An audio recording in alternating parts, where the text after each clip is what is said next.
handa, mga brilyante. Mga brilyante. Baka wala ng mga taong ito mula sa sumpa na masamang bathala.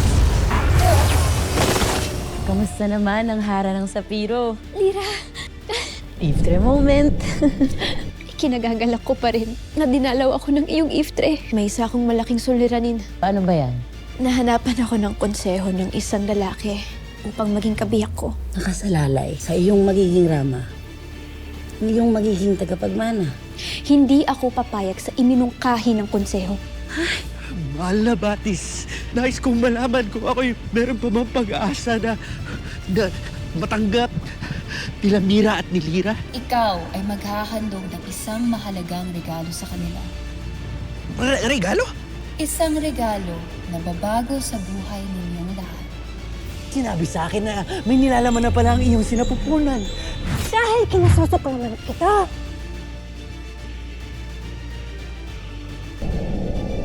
Mahusay, hari ng Encantadia.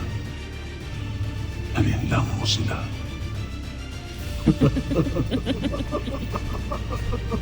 Pero ikaw ba? Gagawin mo rin ba ang ginawa ni Adamus kung makaharap mo ang aking Ada? Hindi ako magdadalawang isip na gawin yun, Dea.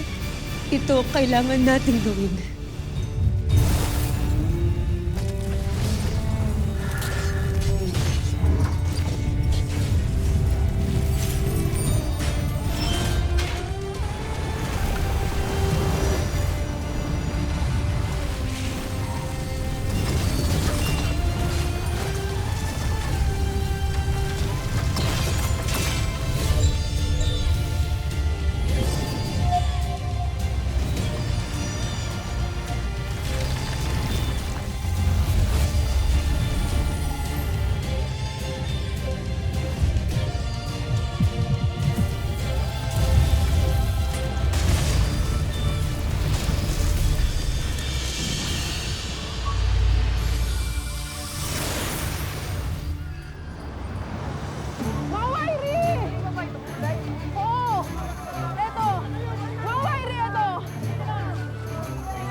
Bilhin na ko kayo.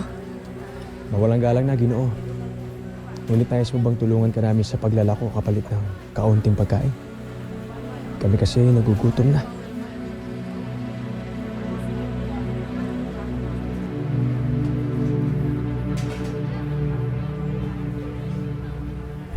Vidale! Vidale! Vidale! Vidale! Vidale!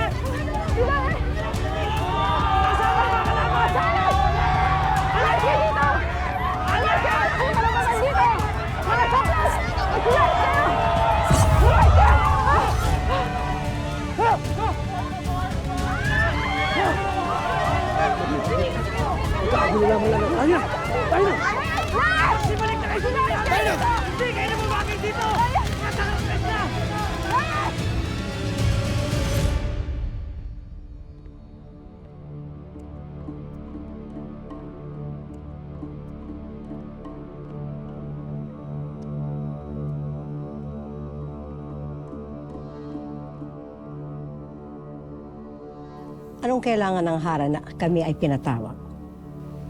Tinatanggap ko na ang inyong hiling na ako ay mag-asawa na upang magkaroon ng bagong rama ang Sapiro. Mabutit na unawaan ng hara ang kabigatan ng kanyang tungkulin. Ngunit sa isang kondisyon. Ako ang pipili ng lalaki na nakarapat-dapat para sa akin at para sa trono ng Sapiro. Kung ganon, kaming pipili ng karapat-dapat na lalaki na pwede mong pagmalaki at hindi mo kayang tanggihan.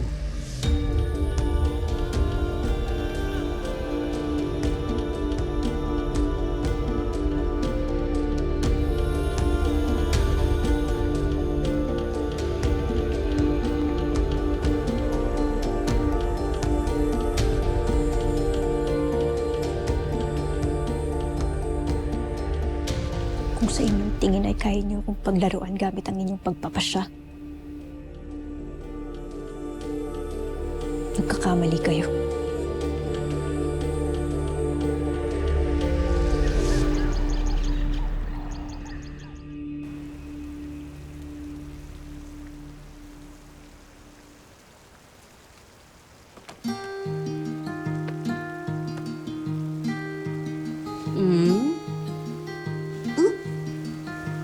Para saan tong yakap at halik na yon? Siyempre, miss na miss kita eh.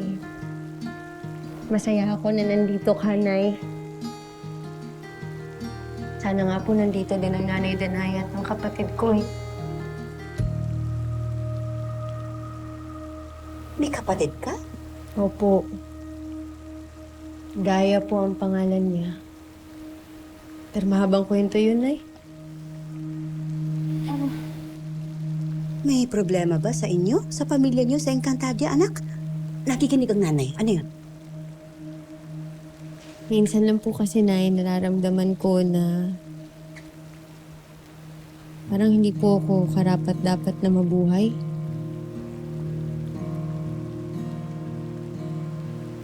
Namatay po kasi si Gaya, ang ate ko, para po mabuhay ako. Para mabuhay ka?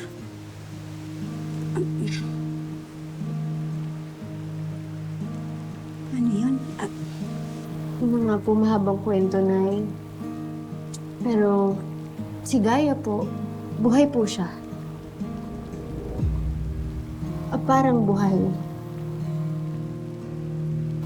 Ano po siya, Nay, eh? Parang kaluluwa. Hindi mo pwedeng mahawakan. Pero pwede mo siya makausap. Multo siya. Parang ganun po, Nay. Pero sa Encantadia po, ang tawag po nila, Ivtre. Ivtre. Ivtre. Ivtre. Hmm? Ano? Ang dami talagang kapabalagan sa mundo ninyo, ano? Pati ako, anak, kung ano-anong nakikita ko eh. Andyan yung kapre, duwende, halimaw, demonyo, bruha. Ano kaya kasunod? Pero anak, sila Tambi ligtas, ha? Kamusta ba sila? Sigurado po ako naligtas ang mga yon sa tahanan nila, Nanay. Huwag po kayo mag-alala. Bibisitahin po natin sila kapag po safe na. Basta mag-iingat ka, ha? Lagi kong sinasabi sa ito, anak. Ikamamatay ko kapag may masamang nangyari sa'yo. Alam mo yan. Ikaw, si tatay, yung lolo mo. Lalo ka na. Ikaw ang buhay ko. Hmm?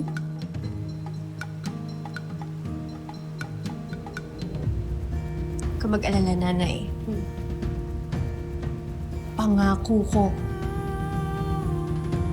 Iingatan ko ang sarili ko.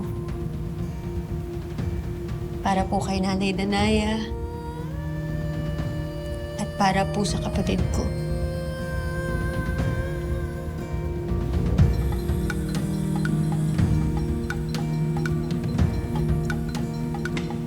Joke lang. Siyempre, lalong-lalo na po para sa'yo. Kasi ikaw ang nanay mo na ko. At mahal na mahal kita, Nay.